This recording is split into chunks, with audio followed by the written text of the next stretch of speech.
mare luccica l'astro d'argento, placida l'onda, prosperi il vento.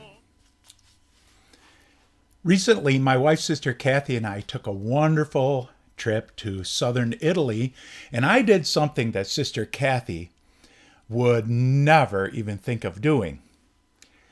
I had with me in Italy only the footwear that I wore onto the plane in America. That's right, no extra shoes, no extra sneakers, no sandals. Well, I wore pretty good all-around shoes, and it worked out very well, especially because I had with me this, a hiker's friend, moleskin. You cut it with a pair of scissors in a special way and you put it over a blister. In Italy, it turned out that I did start to develop a blister after a couple days, and I just put this moleskin on it and it kept me going without a bit of discomfort. Well, what's that have to do with the Bible? I'll ask you. Even though Jesus did not have moleskin and he did not even have a Band-Aid available to him, do you think he might have needed some moleskin once in a while? Could have used it? Where a pair of his new sandals were rubbing wrong, or when he had to use a tool all day for a couple days that he wasn't accustomed to using all the time? Jesus could get a blister. Well, he could also get a cut, a burn, a bruise. After all, when they whipped him, nailed him to a cross, crowned him with thorns, he bled. Jesus thirsted, he hungered, he became tired. And so we might wonder also once in a while if he got feverish or sick to his stomach.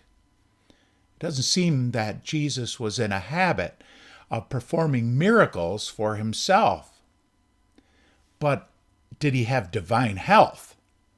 Was he like Superman? These questions really make the doctrine of the Trinity amazing.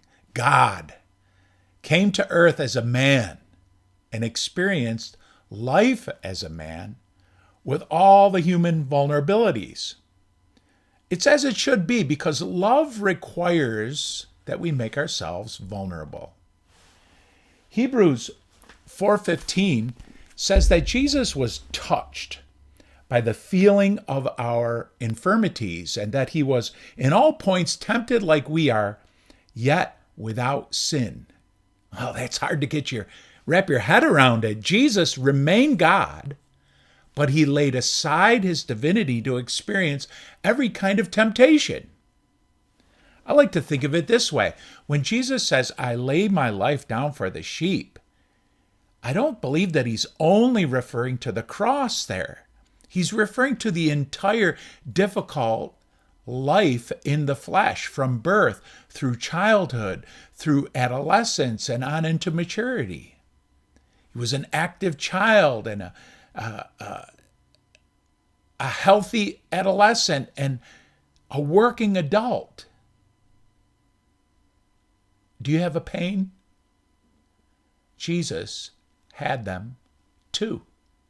And that's why we can trust that he'll understand and he'll help us. Let's talk about it more in home fellowship tonight. Praise God.